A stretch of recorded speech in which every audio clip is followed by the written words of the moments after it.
Hello, everybody. This is the Board YouTube channel where we are live with myself, Jacob, and my co-host, Evan Kirk, for another week here where we talk about the NBA. We're going through the biggest stories of the week. We're going to talk about one of the teams that is maybe surprising with how well they're playing, a team that has surprised with how poorly they've been playing.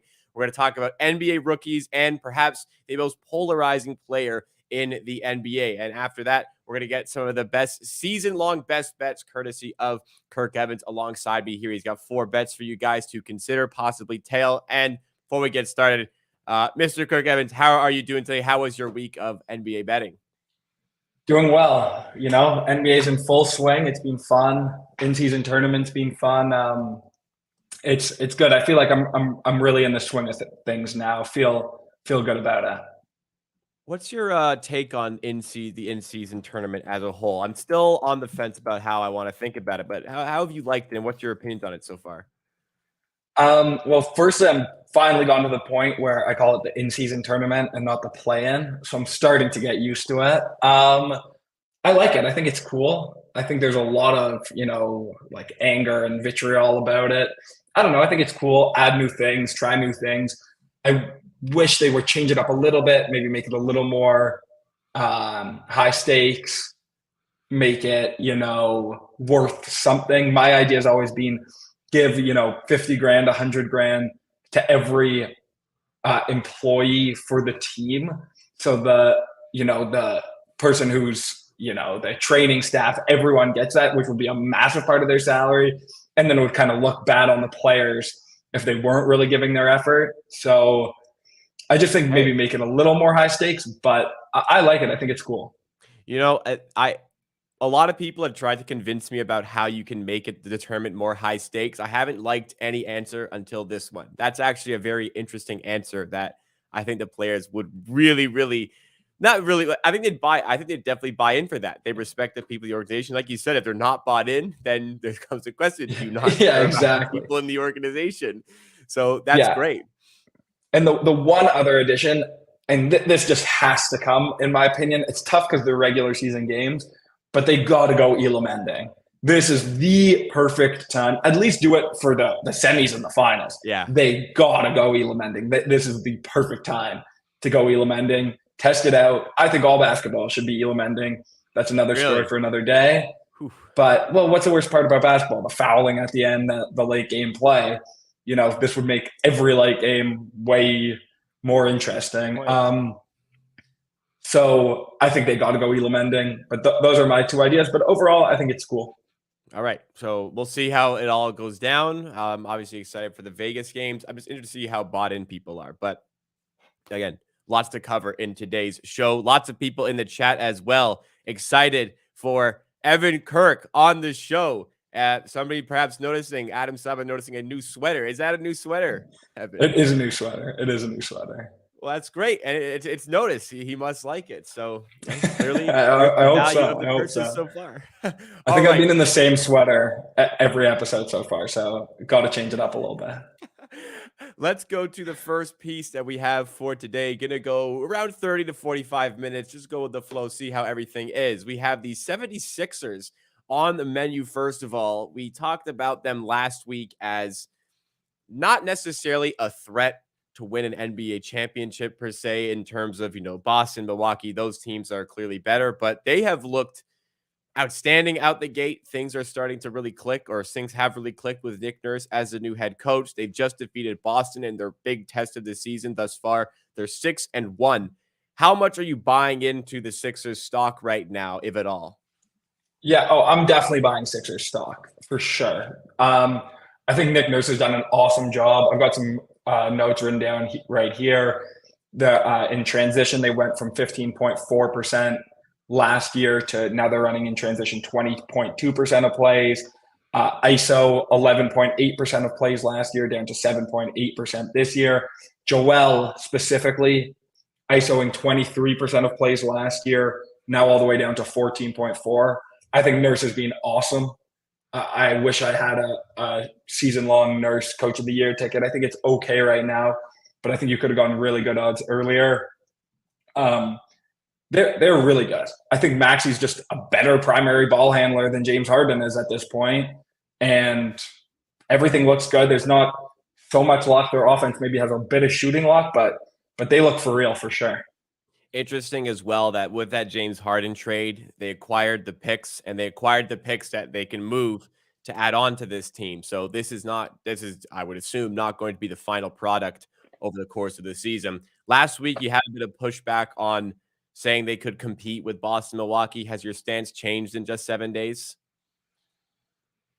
Yeah, well, Milwaukee, they could compete with Milwaukee potentially. Okay. Boston is still a juggernaut. They played last night, won last night, great game. But I don't. This team cannot compete with Boston in my books. But injuries happen in the playoffs. This team could compete with Boston with an injury, and I think something that didn't really get talked about with the Harden trade is Harden is terrible on defense, and now they have Maxey at the 1, which he's a totally fine defender at the 1, but he can't defend the 2. They don't need a switch at all, and they haven't missed a beat on offense. They're better on offense this year than they were last year. They're pretty deep. Covington's good. Batum is good. Oubre's been amazing. D'Anthony Melton's been kind of bad, and they've still been awesome. So yeah, I think with an injury they could compete with Boston, and right now they could probably compete with anyone else if the playoffs started today, which there's still a long time left. And you mentioned that they have a lot of picks. They could take a big swing. Yeah, I really underestimated. I mean, I'm a big Nurse fan. I was always a fan of Nick Nurse with the Raptors.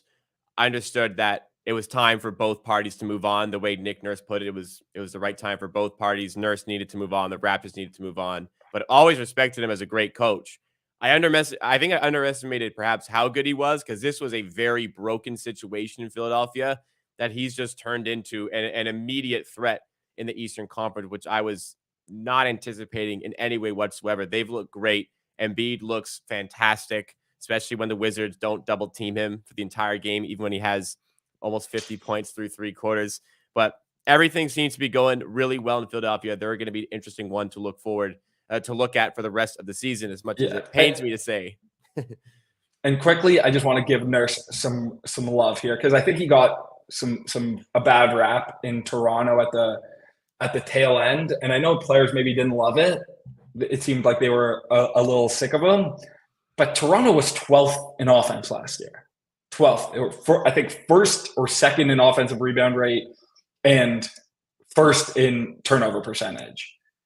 Nick Nurse kind of knows what buttons to press for which team. Last year, Toronto ISO'd a ton because Nurse knew more ball movement. There wasn't enough spacing. We turned the ball over a ton, which is happening in Toronto right now. Yeah.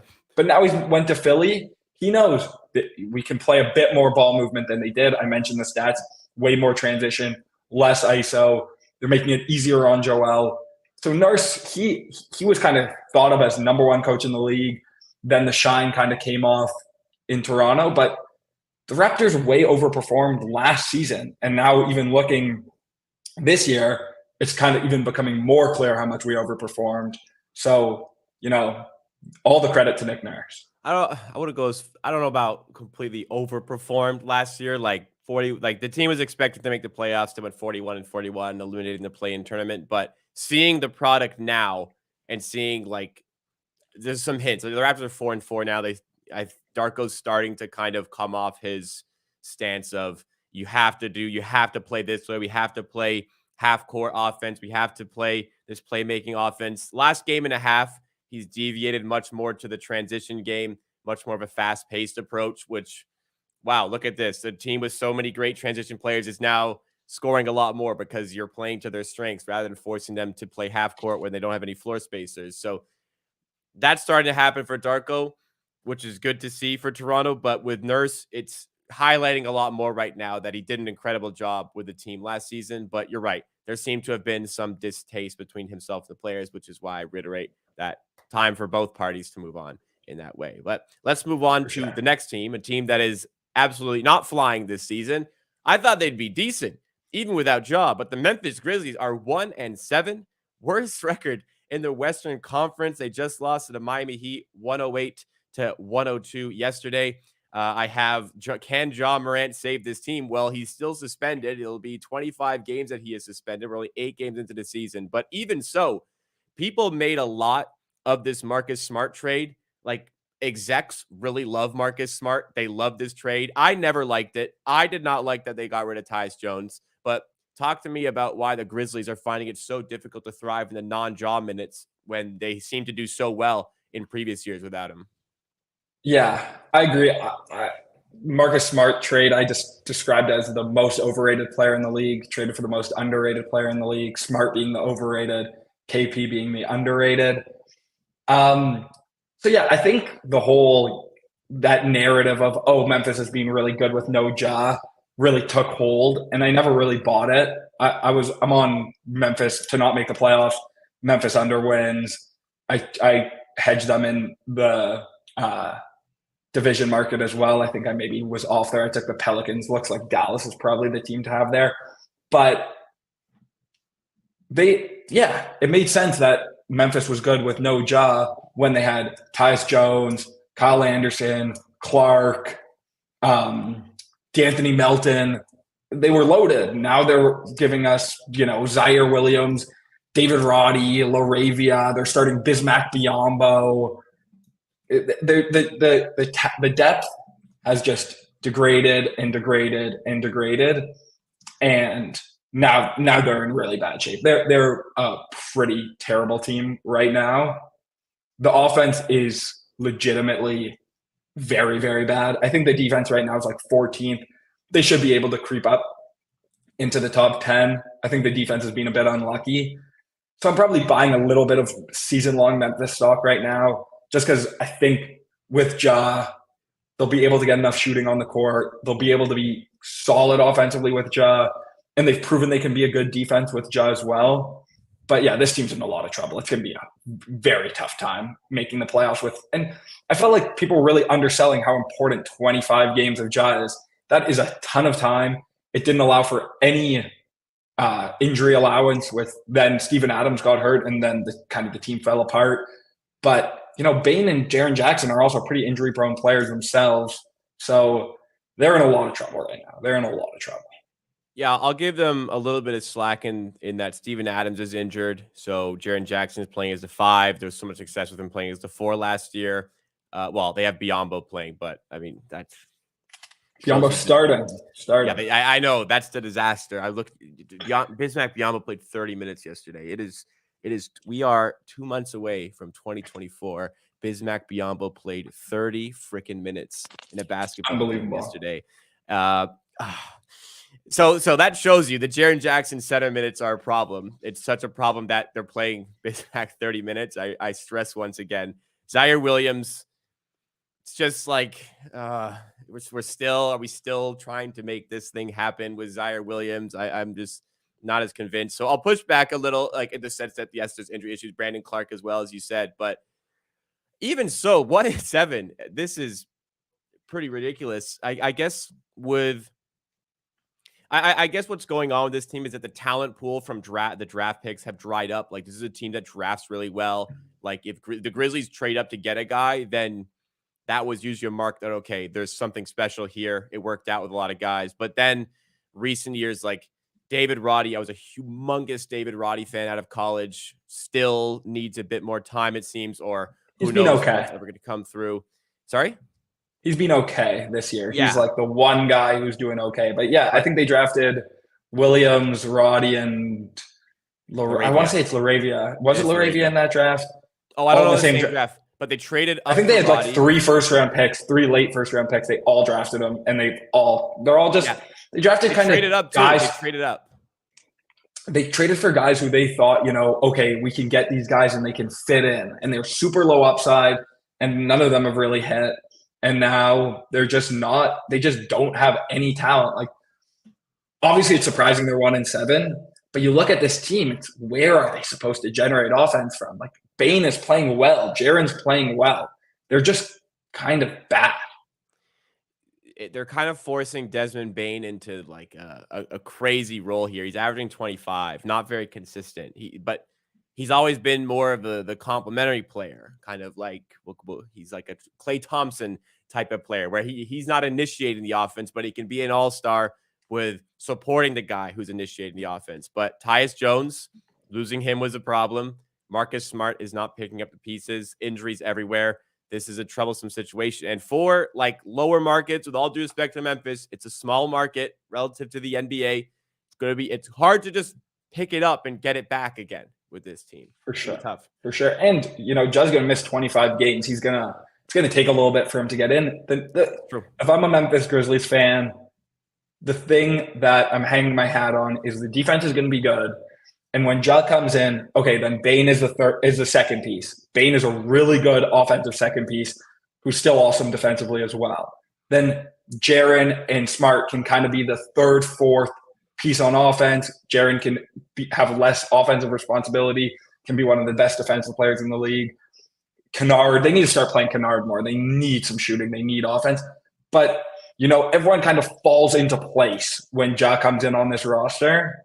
Yeah. So that's what you've got to hang your hat on. But, you know, does it even matter if you're like 6-19 when Ja comes? Like, they knew he was going to be out. They knew this was going to be a thing for 25 games, right? But I mean, I'm a massive Tyus Jones fan, so that just makes it even more confusing to me. For sure. Okay. Yeah. Well, if you ask Memphis right now, or give them truth serum or whatever, who would you rather have, Marcus Smart or Tyus Jones for these 25 games? It's not even close. It's Tyus Jones. Smart afterwards it takes Smart's a negative 19.9 on off right now. Only worst player on the team is Zaire. Like he's just not really a good offensive player. You need him to be the fourth best offensive player in the lineup, and they're starting Bismack Biyombo. So yeah, it's not shocking they're 28th on offense. It's true. Oh, I just can't believe that. Okay, before we go to the next point, I wanted to bring up this comment. It just made me laugh. I got called yellow, roasting me for wearing wired headphones. From Daniel here. First of all, my name's on the screen, so don't call me yellow. Second of all, I used to wear Bluetooth headphones like Evan's wearing for this, but the latency drove me crazy. There's just because I have audio equipment that I have to hook it up to. There's like a 1 second delay from the screen to my headphones, and I wear Bluetooth headphones. That's why I wear wired headphones, just so that's clear. If anybody else had concerns over the wired headphones on camera here. Okay, back to basketball. NBA rookie ladder has been released. We have the top 5 listed up on the screen here. It's, of course, Wembanyama first, Chet in second, Osar Thompson in third, Brandon Miller in fourth, and Derek Lively, surprisingly, is up in fifth. Not surprising the way he's played, but we certainly weren't expecting him to come firing out of the gates. Obviously, Wembanyama, I think, obviously has been the most impressive rookie so far. But has he? I do not think so. Well, who has been the most? Is it Chet to you? Is it somebody else? It's certainly not someone else. Look, there's 2 rookies, and then who cares about the rest? Yeah. Like the ladder is like the CN Tower is Wemby and Chet, and then we're at the bottom with Asar Thompson. And they can reach the top of the CN Tower as well. It makes sense. Yes. I think Chet's obviously been better than Wemby. I actually don't even think it's been particularly close. Look, Wemby's insane, and players don't like shooting over him. He's had ridiculous impacts. But Chet is like the most efficient player in the league right now, scoring at similar rates to Wemby, blocking shots. He's playing center. He's just been a far more impactful player. The Spurs, I think, have fallen to last in net rating. They're way better with Wemby on, to be fair. But I think that Wemby isn't really going to be a superstar player until they start playing him at center. He's so much better at center. It makes so much more sense. They have him playing like the wing right now. It just doesn't really make sense. So I think Wemby's kind of been, if you're looking at career-long trajectory, you wouldn't have moved any of your Wemby projections. It's maybe even higher than, when he was drafted. But for this year, Chet has gotten worse and worse odds in the Rookie of the Year conversation. I'm going to buy some of that up for sure. I just don't really see how Chet has gotten worse odds for Rookie of the Year. Chet has been unbelievable, and it's gone way under the radar because Wemby is Wemby. Okay.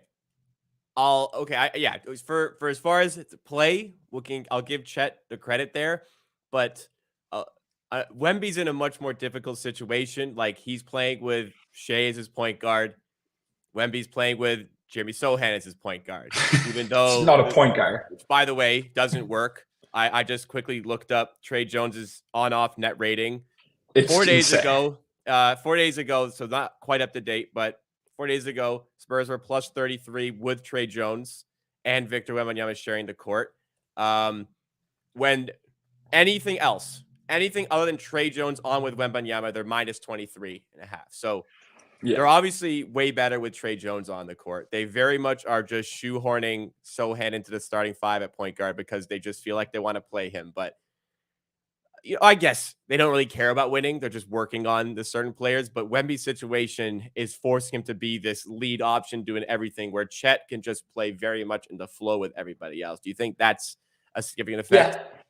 Yeah. I obviously think that's fair. And also just Trey Jones. Like, it's not like Trey Jones is, they have Mike Conley off the bench. Trey Jones is like one of the worst starting point guards in the league last year, and he still has this on-off effect for them. But fair. I just don't. I agree with you. It's a harder situation, but the stats aren't even close. Like, Chet's averaging the same amount of points, and he's one of the most. He's not going to shoot this well from three for the rest of the season, but he's one of the most efficient players right in the now. league. It's 56. Wemby is like, I don't think he knows that he's allowed to not shoot. He gets the ball, he chucks no matter where he is, no matter what is on the clock. He is chucking. Like, I think he's shooting below 30% from three. If you were that famous, you'd have a green light too. You'd just do whatever. I agree. But if we're looking at the rookie ladder, like, I don't know who makes that ladder.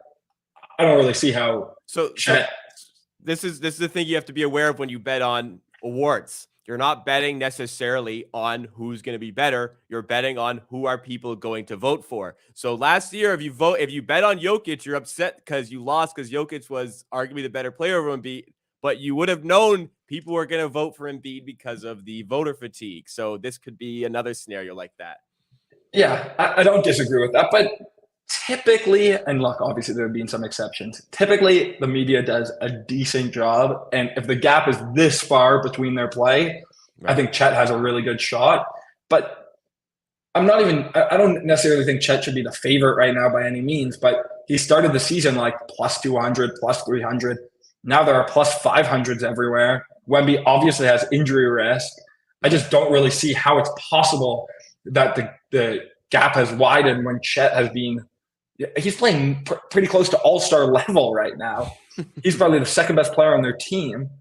And Wemby is on the worst team in the league. Obviously, he's helping a lot. He does some really special things, but he also is shooting like 42% and he's 9'8". Yeah, I agree. I wonder. You talked about him playing as the 5. It'll kind of be like AD, where he's better as a 5, but always wants to play the 4. Or I'm wondering if Wemby will play like Giannis, where getting him an actual 5 and letting him just be a help defender, weak side help defender, would be even better for him as well. That'll be interesting to see what Pop does going forward with that. Because is it Collins who plays next to him as the 5? Not the greatest fit anywhere really with this Spurs team, to be fair. But you're right. Tom McPeak asking in chat, is 5 to 1 on Chet a buy at the Rookie of the Year number? Yeah. I would play some of that for sure. All right, interesting on that. So that is the rookie ladder. I kind of wanted to talk about the Pistons, maybe quickly, because Marcus Sasser is, I think, 9th on the rookie ladder. Ostar Thompson's number 3 on the rookie ladder, but the Detroit Pistons are still starting Killian Hayes at the 2. Marcus Sasser is better than him, and he's not playing. What is the affinity with Killian Hayes? Is there something that only, like, what is Monty seeing that nobody else in the world is seeing? Yeah, well, it's pretty unbelievable that it's now Monty and Dwayne Casey. Maybe a little similar old style coaches, but the fact that he's still starting is pretty unbelievable. But that's kind of the last of Detroit's problems. Who they start, Marcus Sasser or Killian Hayes. It's hard to get too riled up about that problem. You guys know what I think about Chet. I mean, not about Chet, about Cade. Yeah. My God, Cade has been horrible. And, the situation, the this, the that. I know you didn't ask me about Cade at all. But, yeah, they should be starting Sasser. They should be starting Burks. They should be starting Ivy. They should be starting anyone other than Killian Hayes. But at the end of the day, I guess Duran's been good.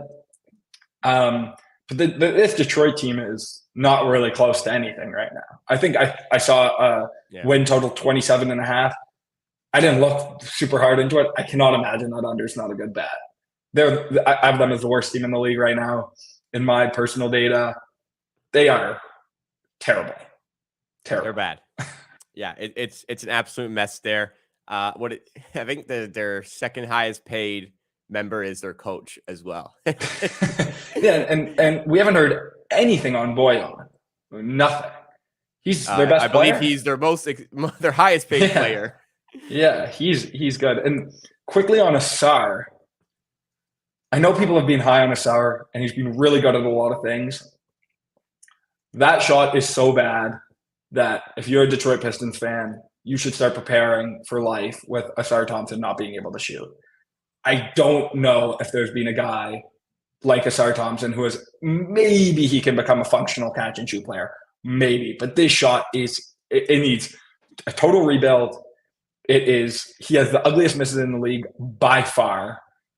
So, even with all the good that's come with Asar Thompson, my projections maybe will be lower on him than at the start of the year because how bad the shot's been. Interesting. I mean, I don't want to count a guy's shot out after this. I always go to Lonzo. If Lonzo can become a hyper-efficient three-point shooter, I think anybody can do it. Lonzo was a good shooter at UCLA. But he struggled early days. Okay. So he had the weird left. He came over his left shoulder. Yeah, but he had some natural touch, Lonzo. Okay. Whereas Asar's airballing threes by 15 feet. Look, it's obviously possible. I can't think of a guy who's come into the league and shot like this. Obviously, he also has the green light. So, maybe it looks worse because they're telling him to shoot. But maybe stop telling him to shoot. Maybe keep it in the holster for now and work on it a little bit. I always say, if you're wide open, maybe 1 or 2 a game, just to see it, right? I think he's gone up like 6 in a bunch of games. I think I just saw he's at 2.7 a game, which isn't horrible. Let's see. 17%, I think, is what he's shooting now. Yeah, 17%, 2.7 attempts per game. That's not like you want to see what you got for a rookie, but maybe you're right. Pump the brakes a bit. Yeah. Even the 17% isn't as bad as just he's airball shots like I've never seen an NBA player airball. Fair enough. All right, let's keep it moving here. I want to talk about Cam Thomas because I need you to tell me what I need to think about Cam Thomas here. Is this I'm going to frame this very weird way. Bear with me, everybody. Is this the worst consistent 40-point scorer in NBA history? I have never seen a player who can so often score 40 points. He had 45 2 days ago, who is not considered to be just any top NBA player in any way whatsoever. He's starting for the Brooklyn Nets right now. On the screen right now, we have a display of his point performances this season. There includes a 45, a 36, a 30, and a 33. He's 48% from the field. He's got every green light imaginable right now, and he's still playing very efficiently. What do I need to think about Cam Thomas? Is he good at basketball? I actually like injured. that. Sorry, he is injured right now. He's out for a while, but 2 weeks. But yes, go ahead. He got hurt last night? Yeah. I just got while we were live, Underdog Fantasy came through and said 2 weeks for Cam Thomas. Oh, that's interesting. I did not know that. Yeah, I like that framing, the worst 40-point scorer in league history. I think that's probably pretty accurate. Look, he's been decent this year. He does 2 things well. Since his game's so isocentric, he doesn't turn the ball over at all, and he gets to the line a pretty good amount. But he's being pretty efficient this year, but he's shooting really well on long twos. He pretty much only shoots long twos. He doesn't really shoot threes. He doesn't get to the rim. He's totally unserious defensively. He's in the second percentile in assist to usage percentage. So he can't pass, he can't defend. I tweet a lot about unserious basketball players. He was on my unserious bench lineup. Some people were saying he needed to be number one. Yeah, he's I think he'll have a good career as a sixth man. I think as a starter, he's clearly a worse scorer than the really good scorers, but he's also not a good passer and he's also not a good defender. So, if he's the problem is if he's your lead guy, you're bad. But if he's not your lead guy, he's going to act like he's your lead guy anyway and take 50 shots a game. So that's why I think that six-man role is going to fit for him. That'll work. But yeah, I definitely don't look at him as like a top 50 player in the league by any means. Right. It's weird. A six-man, he scored 30 points in the first 3 games of the season or more. He had the 40 bomb. It's just such a strange player because I don't think he should start either. There's all these concerns here, but there's been a lot of different people who have still struggled to want to give him a ton of minutes. So if he's on a really good team, I don't know how big of a role he has there. I think he's destined for, I guess it's too early to say the Jordan Poole type because Jordan Poole did win. Yeah, I think that's a good player comp. Jordan Poole's probably more dynamic with the ball, but not as good of a shot creator, I would say. Yeah. Cam Thomas can kind of get to that shot he wants whenever he wants. It's just kind of a bad shot. But the fact that Cam Thomas can get fouled and never turn the ball over, if he does what he's doing right now for a bench unit, that's a really efficient bench unit. But if he's doing what he's doing right now and the numbers regress to what they probably will, that's a really bad starting offensive unit. Yeah. So I think the play-in tournament was made for specific teams. I think it was made for players like him. He is I agree. That bad team that is hanging on for some reason. Cam Thomas is your guy because he's there hanging on as well, and he'll push you to the play-in tournament. And you know what? It's the single elimination basically in some cases. So he'll get you maybe over the line in some of those games. I think that's what he fits. But again, it's crazy. This guy scores 40 points so often, and this is how we talk about him. That's what makes this one so strange. All right. Enough on the NBA discussion as a whole. Let's get to the betting. You have 4 picks that you wanted to discuss for today's show. 4 season-long plays, by the way. Nothing on for tonight. If you want to play for tonight, well, actually, the play's gone, but we did do a pick earlier today. If you want daily picks, we have another show on this YouTube channel, the Board HQ, or this podcast feed. Myself and Pips every morning at 11:30 a.m. Eastern time. A pick came out today, although Damian Lillard's injury affects Giannis' line a lot, so that play no longer available. But tune into that every morning. Anyways, your first play involves the Thunder, who you mentioned previously. You have them to not make the playoffs, plus 225 at DraftKings. Why are you playing against the Thunder? Well, a little preface. We did talk about the Thunder. I think it was the first one we did where we said, they've never been a winning team. I don't know if we're ready to say all of a sudden this is going to be a playoff team. So interesting price here. Talk us through this play. Yeah, so the market's really bought into the Thunder a lot through 8 games. I have not. I don't think they're, I think I have them 16th in my rankings right now. They've been pretty good. But right now, they're the number 1 3-point shooting team in the league. They're shooting above 40% from 3. They start 5 guys. None of them I would consider plus shooters. Chet's probably the only one who's a plus shooter for his position. So they're going to really regress down there. And then they're not really particularly good at anything else through 8 games. On the defense, they've really struggled rebounding. They don't offensive rebound at all. They get beaten up a lot on the offensive glass, which makes sense. They're a pretty small team. Chet's not really a center size. This is his first year in the league. And plus 3 or 225, I think that there are clearly 8 teams better than them in the West. And it's so early, 5-3. They've got a few banked wins. Sure, that's fine. But the West is still really good. There are teams that have underperformed so far. I don't really see why they're dramatic favorites to make the playoffs by any means. I think that's a crazy number. There's so many like prices, like bets out there that just some things like I just don't notice. I actually couldn't believe when you sent me that earlier today, plus 225. That's crazy. That is crazy. This like what would they have been preseason? They probably were like plus 120. They probably would have 225 to make the playoffs at the start of this. Yeah, season. yeah. Crazy.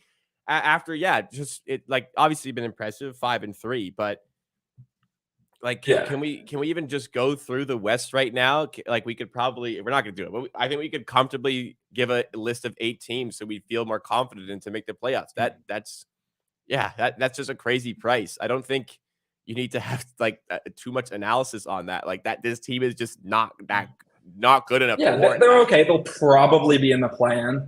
Oh, agreed. And then in the plan, if they're in the plan, exactly. So I just don't see it. And other than Chet, who's been unbelievable, pretty much everything has obviously they're 5-3, they're fine, but Shea has actually been dramatically worse. He's getting to the free throw line far less right now. His efficiency's down. Look, I think it'll bump up a bit, but I definitely had some concerns that Shea was going to be, the best foul drawing point guard of all time. I thought that could regress down. It has. Jalen's around the same as he was last year, which is a solid player, but he could have taken a big second-year leap. I don't really see it incoming. And Giddey's been terrible. His efficiency is horrible. Giddey. Yeah, I tweeted that they should start shopping him for a trade. I absolutely believe that. He doesn't fit on this team at all. They need shooting. He doesn't shoot. He's regressed from this year. Obviously, still only 8 games, but he's one of those guys who kind of like Cam Thomas. Honestly, he needs the ball in his hands to really emphasize what he's good at, but he's not good enough to have the ball in his hands. So you're kind of left. Okay, well now we have a bad defender who can't shoot, who's not nearly as good as Shea with the ball in his hands. And then their 6th man is Cason Wallace, who's a rookie point guard whose usage percentage is like under 10%. They bring in Ousmane Dieng, who's like not an NBA player at this point, really, could prove to be. Got toolsy, big guy, but not really doing anything for you. And then Isaiah Joe's good, but that's just not plus 225 to make the playoffs. Like, come on. To not make the playoffs. I like it. Another team, you're buying on this team. This team has looked great to start the year, but you're looking at them for an in-season tournament future. So this is strange because you have the Wolves to win their group in the in-season tournament for plus 450 at DraftKings, and you also are going to take them to win the in-season tournament plus 3,000 at DraftKings. Fix my spelling there. But last week, you gave out Warriors to win their group. The Warriors are in the same group as the Timberwolves. So what's going on with this one? For sure. So I like that I'm on the Warriors because what did I give it out at? Plus 200? 195 when it was. Okay, plus 195. You can't get them better than than plus 100 right now. So that bet's great. No, that bet can't complain. Going out to handicap, it was influenced heavily by their first game against the Thunder, where the Thunder had Shea didn't play. Right. They didn't play. Which the Warriors squeaked out, but yes, off the strength of that win, that's why you bet them, because now you see the prices what they are. But yeah, exactly. So obviously I wish both these spots were in different groups, but value's value. You got to play it. This again is a ridiculous price. They're getting priced worse than the Kings. De'Aaron Fox probably is not going to play tomorrow, maybe 50-50. I'm buying all the Wolves stock. They're the number 1 D in the league by a significant margin. They even have some room to improve on offense. Cat's being pretty bad on O as well. This team's absolutely loaded. They were loaded last year. It didn't work. I think this team is really good. And also, Cat and Ant, those are guys who you kind of think are going to go for it in the in-season tournament. So to get them at price worse than the Kings, I have them as better than the Kings, with the Kings at full strength. And the Kings aren't at full strength. OKC already has a loss. So having them or the Warriors, obviously, if somehow we don't win either of those, that'll be unfortunate. But, having a plus 190 and a plus 450, either of them wins, super profitable. And also, I think the in-season tournament, the books are pricing the futures as a little too much like the playoffs. Like these are one-game finals. Boston's like plus 500 to win the in-season tournament. One game, anything can happen. Philly beat Boston last night. It's not a 4 to 7 game series. There's not going to be nearly as many adjustments. They're not going to deploy minutes as aggressively in the playoffs. So I want to buy as many long shots as I can in this in-season tournament. And the Wolves were clearly the number one team to buy based on how much they've been better. The Bucks just kind of haven't really moved off their priors in those in-season tournament lines. And then I like them to win the whole thing as well. I think they've got a great shot. I think this is definitely a team that if you're struggling to commit to motivation for the in-season tournament, this is probably a team that would commit to that, if any. For sure. I watched this team celebrate a play-in tournament win 2 years ago. Now, most of that was Patrick Beverley. I'll concede. Obviously, he's not there. But I watched this team celebrate a play-in tournament win like they won the freaking championship. So, yeah, they want to win. There's a lot of guys in there who got a lot to prove as well. That's an interesting team. Quickly, your take on Cat's fit. Do you think that they're better off maybe trying to move Cat to maximize this team? Yeah, Cat's a tough player. He's just really good at what he's good at and really bad at what he's bad at. I definitely thought the fit with Gobert would be better than it is. But I also think he'll shoot better, so I'm not going to write it off yet. And the thing is, if you're trading Cat, you're probably trading him at the bottom of his value. Yeah. So I just think ride it out. They're 5-2. They're the best D in the league. If you can be the best D in the league with Cat in your starting lineup, you're in pretty good shape. So yeah. I think ride it out. He's been a 40% three-point shooter his whole career. So I don't really see why he's lost that. I think he shot well in the Dominican for FIBA as well. I think he'll get it going. They'll figure out that fit. But if they're the number one D, it's not that hard to be the number 15 offense with Mike Conley, Ant, and Cat. So number 15 offense and number one D, that is a seriously good team. Yeah, they're an interesting one for the full season. I always liked the Cat and Gobert. I didn't like the Gobert trade. Nobody did. But Gobert and Cat's fit, I thought, would actually turn into a regular season win machine. I struggle to see that in the playoffs, but that was obviously the case last year. Maybe that's kind of delayed a year. We'll see on them. But let's go to the last pick you have. You're ready to make an MVP claim here, and you have Nikola Jokic. Actually found him for plus 270 at FanDuel. If you have a better price, anybody who found one, I went through a bunch. Let us know. But Jokic to win MVP this early in the season, why are you ready to buy in on the Joker to get his third MVP? Yeah. Well, if you know me, I think I've tweeted about it. I talk about it all the time. So Jokic didn't win MVP last year. Now, looking back, everyone in the collective media kind of agrees that was an egregious no MVP. So you get now Jokic with the narrative. And also they implemented the 65-game rule where Jokic is by far the healthiest superstar in the league, pretty much never rests. He's got a bit of a wrist injury right now. So you get the narrative on your side. You get the 65-game rule. And also you get the fact that he's by far the best player in the league. No one really can even get close to him at this point. He's had a ridiculous start to the year. They've banked 8 wins already. All they need to be is a top 3 seed in the West, and he needs to stay healthy, and he'll be the best player, and he'll win MVP. Just keep buying Jokic. Anyone selling Jokic stock, I'm buying. I bought before the season. I bought more this morning.